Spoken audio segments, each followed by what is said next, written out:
Что, Юлечка, свет в глаза, да?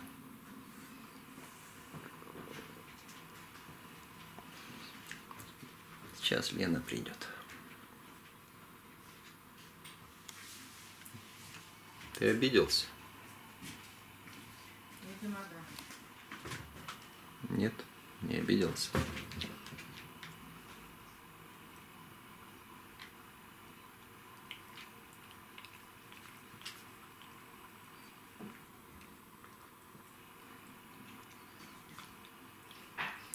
Мир, дружба, жвачка.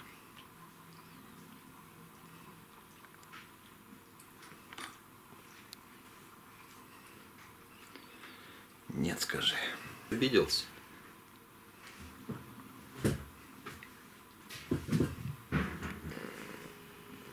Добрый день, друзья!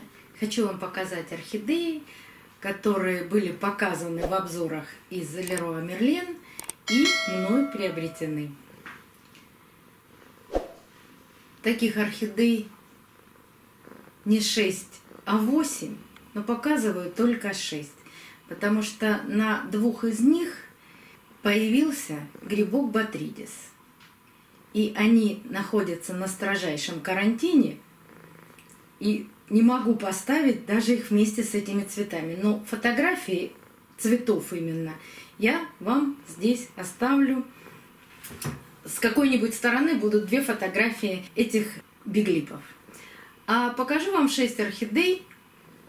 Я даже не знаю их названий. Вот такая желтая орхидея чем-то привлекла мое внимание. Не могу сказать, что у всех отличные корни. Есть и гнилые корни в горшках. Но я думаю, что с этим я справлюсь. Если кто-то знает название, конечно, подскажите. Буду очень вам благодарна. Вот такая маленькая орхидейка, очень темного цвета, с такой же темной губой, с белым волнистым краем и белой серединкой. Орхидея небольшая. Вот относительно моей руки она маленькая. И относительно любого другого стандарта она тоже. Видно, что размер у нее, ну, сантиметров 5, наверное. Не больше.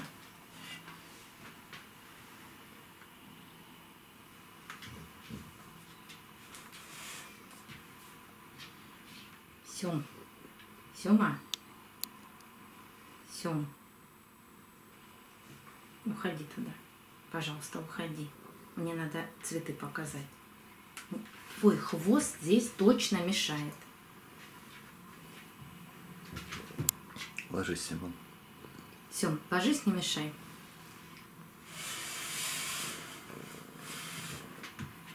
Биглип. Биглип что-то среднее между мультифлорой и стандартом. Цветы размером сантиметров 6.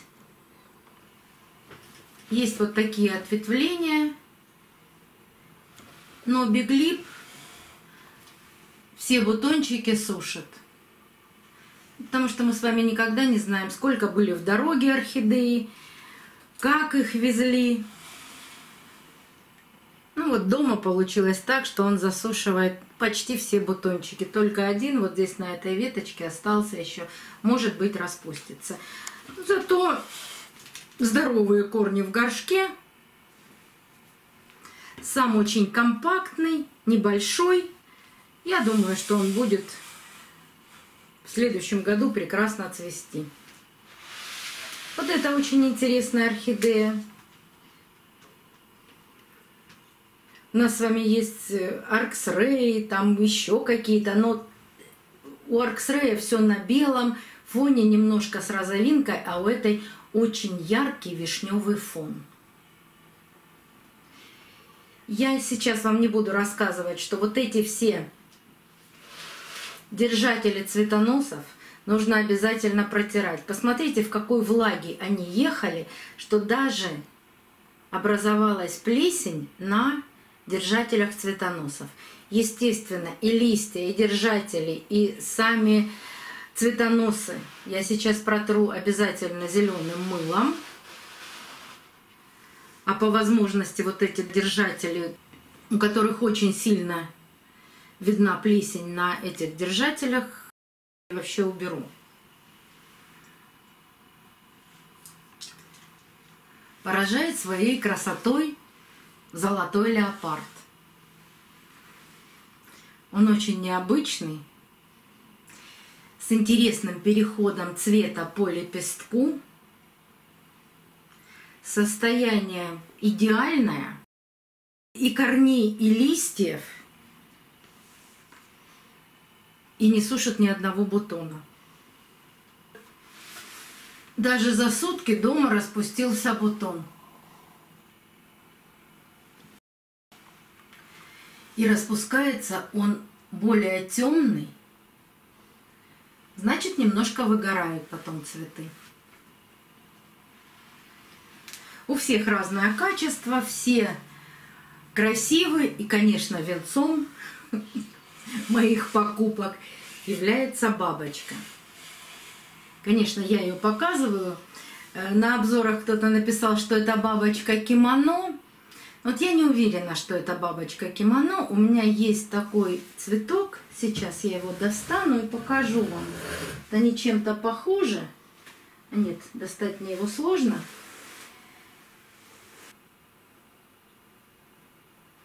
И мне кажется, что эта бабочка больше похожа на вот этот цветок. А он называется, если я правильно произношу, он называется Flirtation. Ну, может, у кого-то действительно есть бабочка кимоно, и подскажете мне, что точно это кимоно или нет. Потому что кимоно у меня сейчас не цветет, и сравнить не с чем. Но бабочка великолепная, настоящая. И бутон у нее последний тоже собирается распускаться.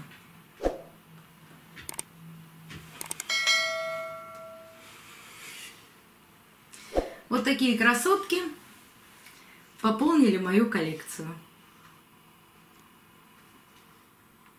До новых встреч, друзья! Увидимся на канале.